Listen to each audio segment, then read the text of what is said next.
একজন ব্লগার তো নয় ইউএসের এক হন্টেড বাড়িতে একাই রাত কাটাবে এবং এর পুরো সময় লাইভ স্ট্রিম করবে। 1880 সালের ওই বাড়িতে ঢুকলো তো বটে, কিন্তু এরপর কি হলো?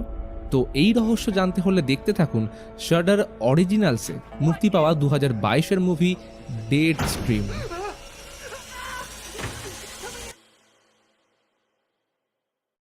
এই লোকটার নাম শন রুডি। সে একজন স্ট্রিমার, মানে যারা লাইভ স্ট্রিম করে সোশ্যাল মিডিয়াতে। ওর চ্যানেলের নাম দ্য রেথ অফ শন, তবে এর কন্টেন্ট বেশ আলাদা। রুডি যে সমস্ত জিনিসে ভয় পায় সেই জিনিসগুলোই লাইভ স্ট্রিমে চ্যালেঞ্জ হিসেবে করে, যেমন বাচ্চা সেজে বোট রাইডিং, গাড়ির পিছনের ডিকিতে আটকে থেকে রাইড করা, পুলিশদের গালাগালি করে পালানো ইত্যাদি। ওর এই ভুলভাল কাজের জন্য বিভিন্ন সোশ্যাল প্ল্যাটফর্ম থেকে ব্যান করা হয়েছে, যেমন ইউটিউব। তো রুডি তার ব্র্যান্ড প্রমোশন করার সময় বলে বিগত 7 বছর ধরে সে বিভিন্ন চ্যালেঞ্জ পারফর্ম করছে শুধুমাত্র অডিয়েন্সদের জন্য, কিন্তু এখনও তার সব থেকে বেশি ভয় ভূত নিয়ে। তাই সে ঠিক করেছে একটা চ্যালেঞ্জ পারফর্ম করবে এক রাত হন্টেড হাউসে একা থেকে, এবং এই পুরো ঘটনার লাইভ সিনেমাটিক এক্সপিরিয়েন্স দেওয়ার জন্য বিভিন্ন অ্যাঙ্গেল থেকে একাধিক ক্যামেরা ব্যবহার করবে, যা এর আগে কোনো স্ট্রিমার করেনি। এইবার শুরু হয় প্ল্যানিং। এতদিন ভূতের সিনেমা দেখে যেটুকু জেনেছে যে তাদের হাত থেকে বাঁচার জন্য তাকে হোলি ওয়াটার, ক্রুসিফিক্স, নুন, রসুন এবং একটা সিলভার কুড়ুল ইউজ করতে হবে। তবে এখানে বেশ কিছু নিয়ম থাকবে। যদি বাড়িতে অস্বাভাবিক কিছু ঘটে তাহলে সেটা তাকে অবশ্যই চেক করতে হবে, আর সে যদি চেক না করে তাহলে তাকে কোনো অডিয়েন্স সুপার চ্যাট করবে না। আর এই চ্যালেঞ্জ লাইভ ভিড প্ল্যাটফর্মে অক্টোবরের 20 তারিখে রাত 11টা থেকে লাইভ হবে। তো মেন্টাল প্রিপারেশন নিতে নিতেই ডেট চলে আসে এবং আমরা তাকে ইউএসের ম্যাকগ্রিডি রোডের হন্টেড হাউস ডেথ ম্যানরের সামনে লাইভ স্ট্রিম করতে দেখি। এবার কেন এটাকে সিনেম্যাটিক এক্সপিরিয়েন্স বলা হচ্ছে? কারণ এই অ্যাডভেঞ্চারের জন্য সে নিজে একটা সাউন্ড ট্র্যাক বানিয়েছে যেটার নাম শন কার্পেন্টার হ্যালোইন। সাথে তার হাতে একটা ব্রেসলেট রয়েছে যেটা ফ্লিপ করলে সেলফি ক্যামেরা এবং পিওভি ক্যামেরায় সুইচ হবে। এছাড়াও সাথে রয়েছে নাইট ভিশন ক্যামেরা এবং একাধিক গোপ্রো, যেগুলো বিভিন্ন অ্যাঙ্গেল থেকে ক্যাপচার করবে। চ্যালেঞ্জ আরও কঠিন করার জন্য যাতে ভয় এখান থেকে পালাতে না পারে, তাই জন্য গাড়ির স্পার্ক প্লাগ খুলে ফেলে দেয়। ক্যামেরা নিয়ে বাড়ির দিকে এগোনোর সময় রুডি ডেথ ম্যানরের কিছু ইতিহাস বলে।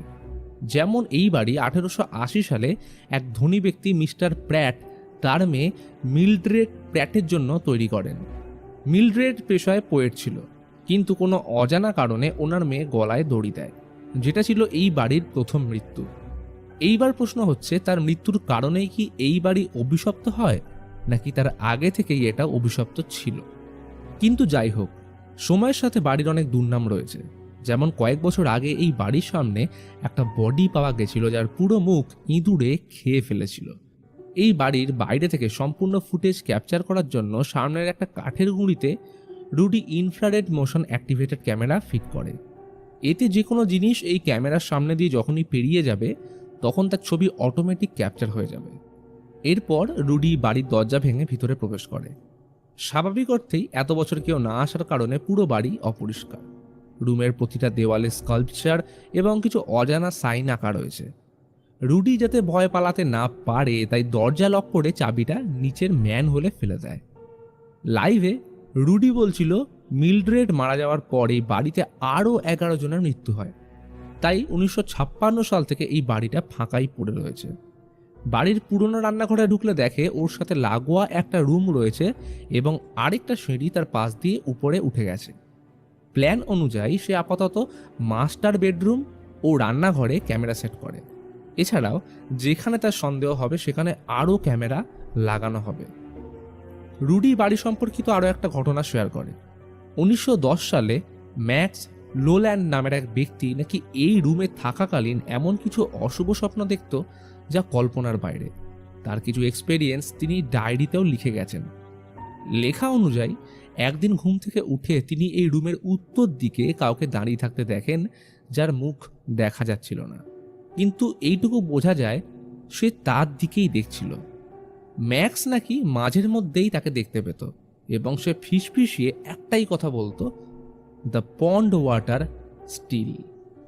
এই ঘটনার 1 বছর পর মাস্টার বেডরুমের এই বিছানায় ম্যাক্স ঘুমের মধ্যেই মারা যায়। এরপর 1995 সালে একটা প্যারানর্মাল ইনভেস্টিগেটর টিম বাড়িতে এসে পার্টিকুলার এই রুমের উত্তর দিক থেকে একটা ছবি ক্যাপচার করেছিল। রুডি পাশের সিঁড়িটার সামনে গিয়ে বলে এর ঠিক উপরের ওই জায়গাটায় মিল্ড্রেড গলায় দড়ি দিয়েছিল। সিঁড়িপথে ওঠার সময় সিনেম্যাটিক এক্সপিরিয়েন্স দেওয়ার জন্য শন কার্পেন্টার হ্যালোইন মিউজিক প্লে করে। সিঁড়ি দিয়ে উঠে ডান দিকে প্রথম যে ঘরটা পড়ে সেটার নাম দ্য নার্সারি। এই রুমটায় টোটাল 5টা বাচ্চা মারা গেছে। রুডি 1998 সালের একটা ভিডিও প্লে করে যেখানে এক বাচ্চা মেয়ে দ্য নার্সারি রুমের বাইরে দাঁড়িয়েছিল। তাকে ঢুকতে বললে বাবাকে জানায় কেউ নাকি তাকে বলেছে এটা তোমার রুম নয়, বেরিয়ে যাও। তবে কে বলেছে সেটা জিজ্ঞেস করলে মেয়েটা রুমের দিকে শুধু আঙুল তোলে। তাই রুডি এই রুমে ক্যামেরা সেট করে।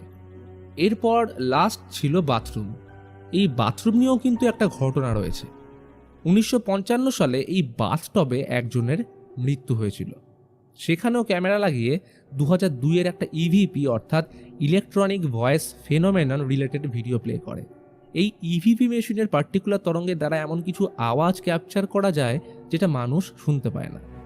এই ভিডিওতে যে ক্যামেরাম্যান ছিল সে অসুস্থ অনুভব করে এবং তার ইভিপি মেশিনের রেকর্ডিংয়ে শুনতে পায় কেউ যেন বলছে মামা মানে মা এবং পন্ড ওয়াটার। তাহলে কি কেউ রয়েছে? মিল্ড্রেডের স্যাড পোয়েমের মাধ্যমে এই বাড়ি এবং তার একাকিত্বের অনেক ঘটনা লিখে গেছে। সে এখানে 8 বছর থেকেছে। একসময় মিল্ড্রেড একজন হ্যান্ডসাম পাবলিশার্স লার্স জর্গেনসনের প্রেমে পড়ে।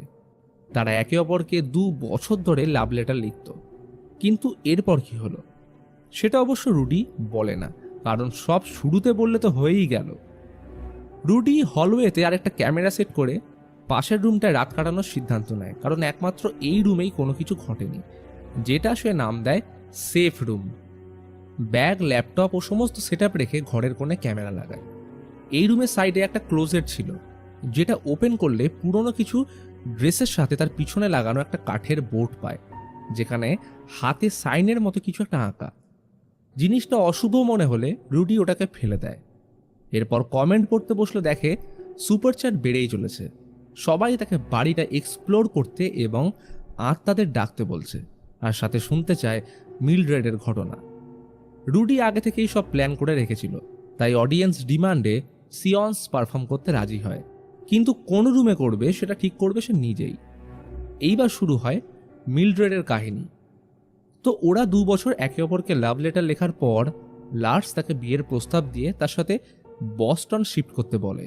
মিল্ড্রেড এতে রাজিও হয়, কিন্তু শিফট করার ঠিক 2 দিন আগে অপ্রত্যাশিতভাবে লার্স মারা যায় এবং ঠিক এর পরের দিন হলওয়ে আর সিঁড়ির ঠিক ওই জায়গাটায় মিল্ড্রেড গলায় দড়ি দেয়। সবাই বলে এই বাড়িতে নাকি যারা মারা গেছে তাদের আত্মা এইখানেই আটকে রয়েছে এবং তারা কোনোদিন মুক্তি পায়নি, কারণ মিল্ড্রেড তাদের আত্মা আটকে রেখেছে ফ্যামিলি তৈরি করার জন্য, যেটা সে জীবদ্দশায় কোনোদিনও পূর্ণ করতে পারেনি। রুডি নার্সারি রুমের বিছানার তলায় ঘাটাঘাটি করে একটা পুতুল পায়। সেটাকে পাশের চেয়ারে বসে উদ্দেশ্য করে বলে এই বাড়িতে যে সমস্ত আত্মা রয়েছে তাদের মধ্যে কারোর হয়তো এই পুতুলটা ছিল, আমি তাকে এখানে আসার আহ্বান জানাচ্ছি। কথাটা শেষ করে রুডি অপেক্ষা করতে থাকে, কিন্তু সেরকম কারোর অস্তিত্ব পাওয়া যাচ্ছে না। আর তখনই ধন করে আওয়াজ। রুডি ভয় চিৎকার করে এক ছুটে সেফ রুমে চলে আসে। লাইভে কয়েকজন কন্টিনিউ হলের একটা ভিডিও সেন্ড করতে থাকে, যেখানে ওরা ক্লেম করছে কাউকে নাকি দেখেছে। রুডি প্রথমে অবশ্য খেয়াল করেনি, কিন্তু ল্যাপটপ খুলে ভিডিও প্লে করতেই চোখ ছানা বড়া হয়ে যায়। পরিষ্কার দেখতে পাচ্ছে একটা সাদা মতো কিছু যেন বাথরুমে ঢুকলো। রুডি এতটাই বোকা যে ভিডিওটা দেখা মাত্র সেখানে পড়ে থাকা একটা সাদা চাদর মাথায় ঢেকে নিয়ে বসে পড়ে। লাইভে সবাই দরজা খুলে জায়গাটা চেক করতে বললে প্রথমে সে রাজি হয় না, কিন্তু দর্শকরা তখন বলে আমরা তাহলে স্পন্সর দেওয়া বন্ধ করে দেব, অর্থাৎ সুপার চ্যাট দেওয়া। তাই রুডি আর কি করে, স্পন্সরের লোভে দরজা খুলে বাইরে বেরোয়। যাওয়ার আগে গলায় জিসাস ক্রস ঝুলিয়ে নেয়। হলে তেমন কিছুই নজরে পড়ছে না, কিন্তু বাথরুমের দরজাটা হালকা খোলা। তখনই কোথাও দরজা খোলার আওয়াজ আসে, মনে হয় কেউ যেন দৌড়াচ্ছে। আওয়াজটা খুব কাছে এসে গেছে, তাই রুডি চিৎকার করে সেফ রুমে এসে দরজা লাগিয়ে মেঝেতে পড়ে থাকা ওই হাতে সাইনওয়ালা কাঠের টুকরোটা ভেঙে ফেলে। পরক্ষণেই দরজায় জোর ধাক্কার আওয়াজ, প্রাণটা এই বেরিয়ে যাবো করছে। তখনই দরজা খুলে একটা মেয়ে রুডিকে দেখে আনন্দে চিৎকার করে বলে, হে রুডি, আমি ক্রিসি, তোমার খুব বড় ফ্যান। যখন লাইভে দেখলাম তুমি আমাদের এলাকায় আছো, তখন আর সামলাতে না পেরে আমি এখানে চলে এসেছি। প্লিজ প্লিজ প্লিজ আমায় তাড়িয়ে দিও না। আসলে তাড়ানো তো দূরের কথা, রুডি ওকে দেখে প্রাণ ফিরে পায়, জড়িয়ে ধরে বলে, আমি আশাই করিনি যে এখানে ভূত বাদে অন্য কিছু দেখতে পাবো। এইবার শান্ত হয়ে রুডি সবকিছু সাজিয়ে নেয়, কারণ তার এখনো বিশ্বাস হচ্ছে না মাঝরাতে 1-1.5 ঘন্টা ড্রাইভ করে কেউ তার সাথে এই ভুতুড়ে বাড়িতে দেখা করতে আসবে। ক্রিসি বলে, আমি নিজেও ভূতের ব্যাপারে এক্সপার্ট, তাই আমি তোমার সাথে এখানে থাকবো। কিন্তু রুল তো এটা ছিল না, সে বলেছিল একা থাকবে। দর্শকরা এখন যদি দেখে রুডি ভয়ে অন্য কারো সাহায্য নিচ্ছে, তাহলে তো সুপারচ্যাট বন্ধ হয়ে যাবে। তবে ক্রিসি বলে, তুমি চেক করো, আমি আসার পর দর্শক আরও বেড়ে গেছে। রুডির প্রথমে বিশ্বাস হয় না, তাই ল্যাপটপে লাইভ নাম্বার দেখে চমকে যায়, কারণ এখন প্রায় দ্বিগুণ দর্শক তার ভিডিও দেখছে। ক্রিসি বলে, আচ্ছা আমি থাকবো কি থাকবো না সেটা তো পোলিং করে জিজ্ঞেস করতে পারো। রুডি কথা মতো সেটাই করলে 90% পজিটিভ ভোট আসে, তাই কোনো উপায় না থাকায় রুডি ক্রিসিকে তার সাথেই রাখে। উত্তেজিত হয়ে রুডি ক্রিসির মাথায় একটা ক্যামেরা লাগিয়ে হলওয়েতে আসে। এখানে ওরা দুজন একে অপরের উল্টোভাবে হাঁটছিল, যাতে ক্যামেরার সামনে পিছনে দুটো দিকেই নজর রাখা যায়। ক্রিসি ওকে মাস্টার বেডরুমে যেতে বলে। রুডি প্রথমে যেতে না চাইলেও সেখানে ঢুকলে হঠাৎ ক্রিসির ক্যামেরা ব্ল্যাঙ্ক হয়ে যায়। চমকে পিছন ঘুরে দেখে সে নেই। রীতিমতো ভয় চিৎকার করে ডাকতে থাকলে হঠাৎ স্ক্রিনে দেখে ক্রিসি তো সামনেই দাঁড়িয়ে। সে নাকি পাশের রুমগুলো একাই চেক করতে গেছিল। রুডি পরিষ্কার জানিয়ে দেয়, নিয়ম অনুযায়ী আমরা একে অপরকে ছেড়ে কোথাও যাব না। এইবার সবকটা ক্যামেরা চেক করলে কিছুই গতিবিধি নজরে আসে না, সবই নর্মাল। আর তখনই ক্রিসি একটা আওয়াজ শুনে চেঁচিয়ে উঠলে ক্লোজেটের কাছে গিয়ে দেখে ওটার ভিতরে একটা গর্ত। যতদূর মনে হচ্ছে এটার ওই পারে কিছু একটা আছে। রুডি ওখানটা ভাঙতেই দেখে একটা সিঁড়ি অন্ধকার বরাবর নিচে নেমে গেছে, হয়তো কোনো সিক্রেট রুম। দুজন নিচে নামলে ভ্যাপসা গন্ধ নাকে আসে। নজর পড়ে সিঁড়ির কোণে ভিতর দিক করে রাখা একটা সিন্দুকের উপর। কোনো তালা লাগানো নেই। ওটার ভিতরে কয়েকটা ড্রেস, একটা ছোট্ট কাঠের বক্স আর ডায়েরি রাখা। রুডি বক্সটাকে পকেটে ঢুকিয়ে ডায়েরি ওপেন করলে দেখে এটা মিলড্রেড প্র্যাটের নিজস্ব জার্নাল। রুডির তো খুশির অন্ত থাকে না। তখনই পাশে পড়ে থাকা বিড়ালের পচা বডি দেখে ওরা দুজন ভয়ে সেফ রুমে এসে দর্শকদের চ্যাট দেখে মনে পড়ে সিয়ন্সের কথা। বোর্ডের তীর ঘোরালে কাঁটা স্পিরিট বোর্ডে এসে থামলে ঠিক করে ওরা উইজা বোর্ড ব্যবহার করবে। এইবার সবকিছু সেট আপ করে প্ল্যানচেট শুরু করলে রুডি এই বাড়ির বাচ্চাটাকে স্মরণ করে। তখনই উপরের রুমে খটখট আওয়াজ। রুডি উত্তেজিত হয়ে প্রশ্ন করে, তোমরা কি মিলড্রেড নামক কোনো আত্মার কারণে মারা গেছো? কোনো রেসপন্স আসে না। ক্রিসি সাজেশন দেয় সে একটা মন্ত্র জানে যেটার সাহায্যে আত্মাদের ডাকা খুব সহজ, সাথে এটা অতৃপ্ত আত্মাদের শান্তি কামনা করার জন্যও ব্যবহার করা হয়। তাই ওর সাথে মন্ত্রটা রুডিকে রিপিট করতে বলে। রুডি না চাইলেও ওর সাথে মন্ত্রোচ্চারণ করে। জাস্ট মন্ত্র শেষ করতেই উপরের বাথরুম থেকে ভীষণ জোর আওয়াজ আসে। ক্রিসি বাথরুম চেক করতে যেতে বললে রুডি বলে, আমাদের এই মুহূর্তে যাওয়া হয়তো ঠিক হবে না। কিন্তু সে নাছোড়বান্দা।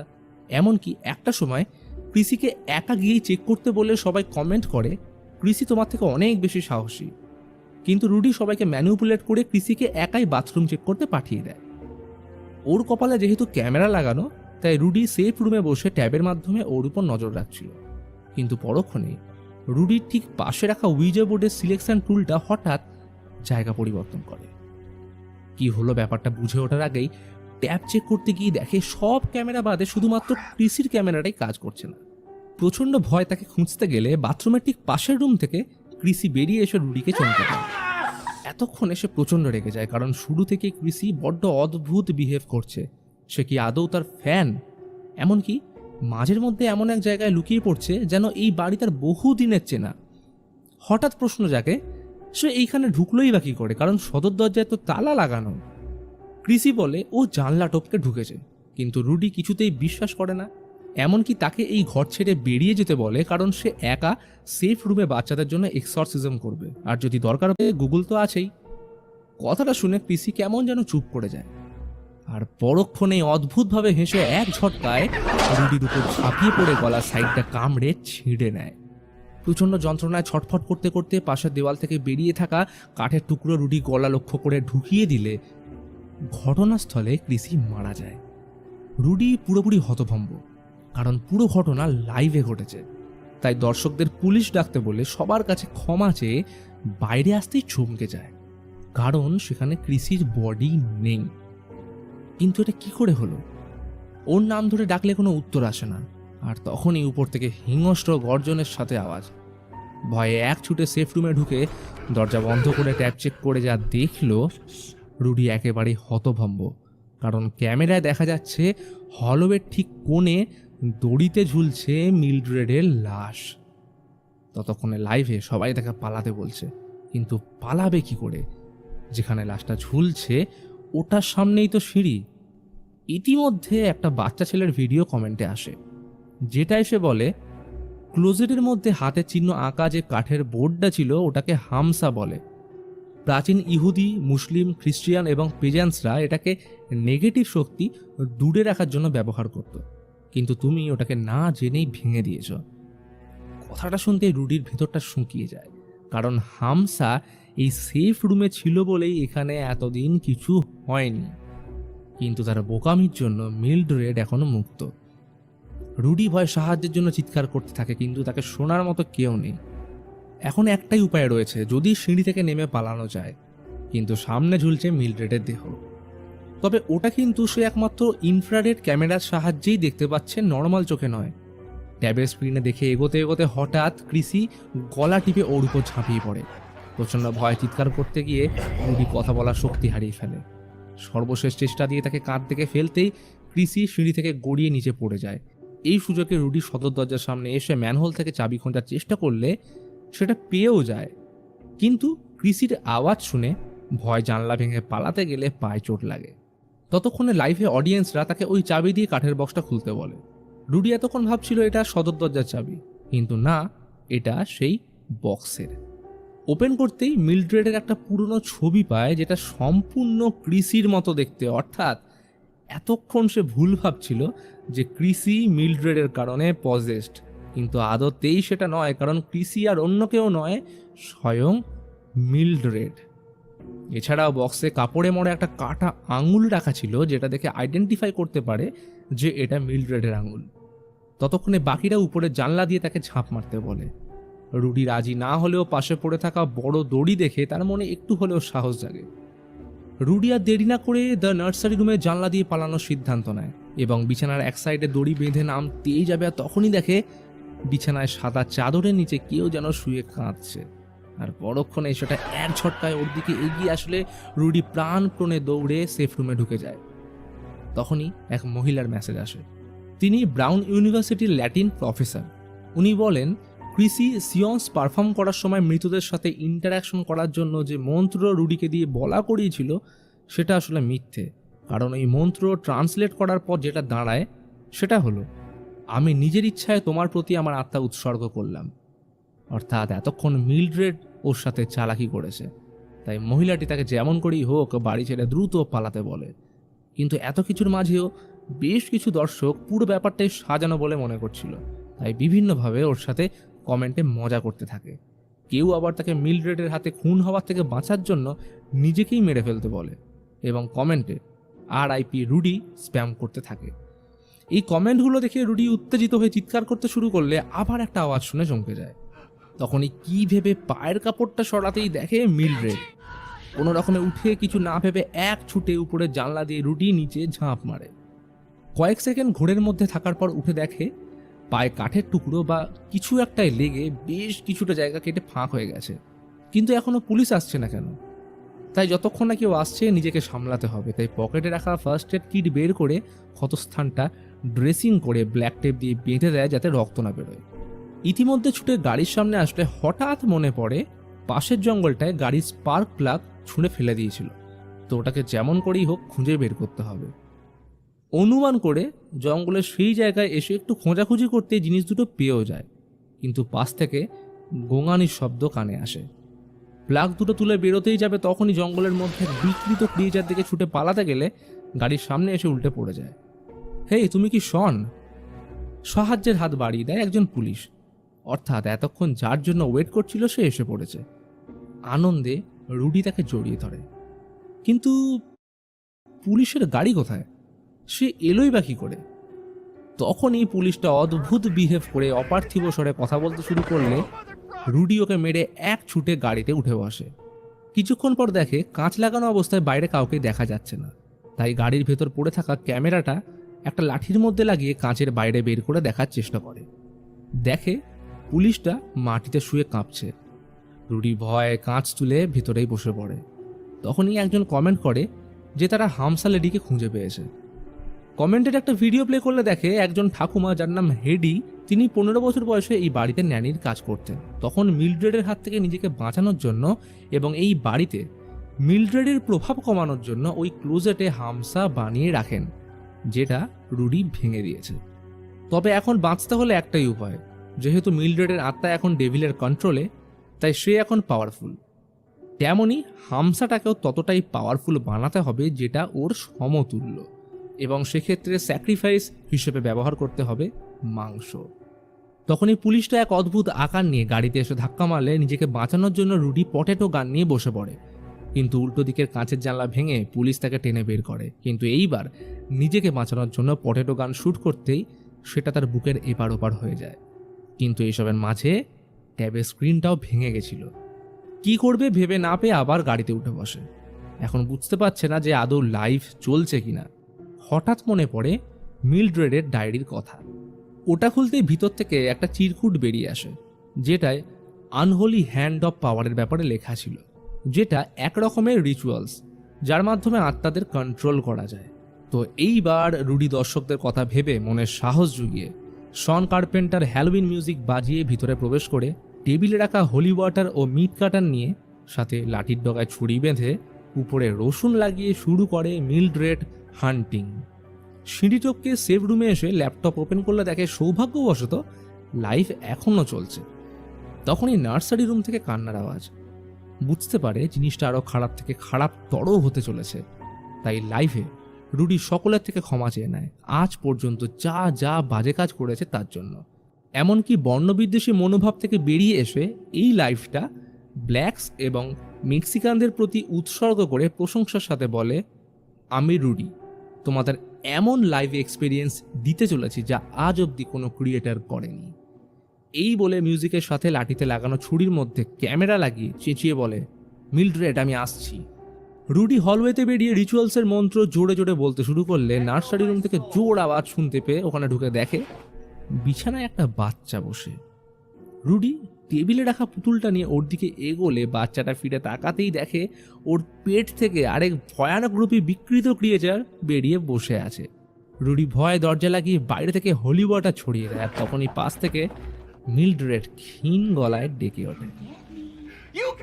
হলের ক্যামেরা অন করলে রুডি একজন অদ্ভুত কাউকে হেঁটে আসতে দেখে। অর্থাৎ মিলড্রেড বাদে রুডি যাদের দেখতে পাচ্ছে তারা এই বাড়িতে মারা যাওয়া অতৃপ্ত আত্মা, যাদের মিলড্রেড এখানে আটকে রেখেছে।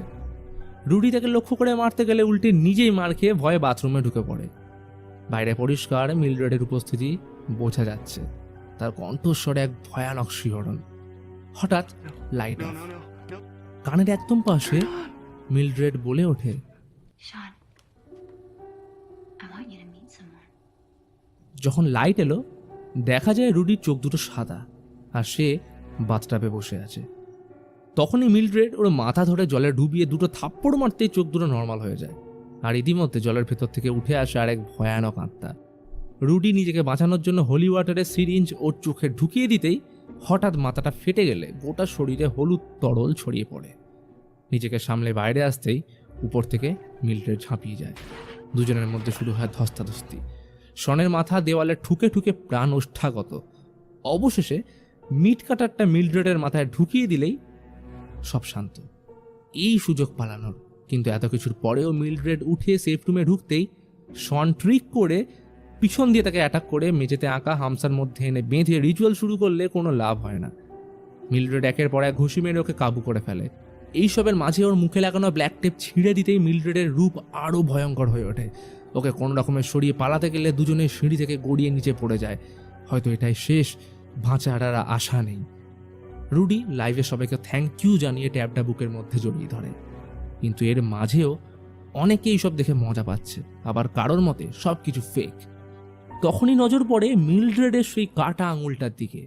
মনে পড়ে যায় বইতে লেখা ছিল ফ্লেশ স্যাক্রিফাইসের কথা। তাহলে এটাই কি সেই মাংস? রুডি ভালোভাবে কিছু দেখতে পাচ্ছে না, চোখ দুটো যেন বন্ধ হয়ে আসছে। ওই অবস্থায় মিলড্রেডের মাথা থেকে মিট কাটারটা বের করে আঙুল কাটতেই যাবে, আর তখনই ঘটে যায় ব্লান্ডার। কারণ সে মিলড্রেডের আঙুলের জায়গায় নিজেরই আঙুল কেটে ফেলে। যেহেতু নিয়ম অনুযায়ী ফ্লেশ স্যাক্রিফাইস করা দরকার, তাই এর প্রভাব পড়তে শুরুও করে এবং এক অজানা শক্তি মিলড্রেডকে টেনে মাটির গভীরে নিয়ে যায়। রুডি আনন্দে লাফিয়ে ওঠে, কারণ সে যেটা বলেছিল সেটা করে দেখাতে পেরেছে এবং এক নতুন হিস্ট্রি ক্রিয়েট করতে সক্ষম হয়েছে। কিন্তু এই আনন্দ বেশিক্ষণ স্থায়ী হয় না, কারণ ক্যামেরা ঘুরতেই দেখি এই ঘরের বাকি মৃতদের আত্মা একে একে তার দিকে এগোচ্ছে। কেননা মিলড্রেড মারা যাওয়ার পর এখন সবাই মুক্ত, আর পিছন ঘুরতেই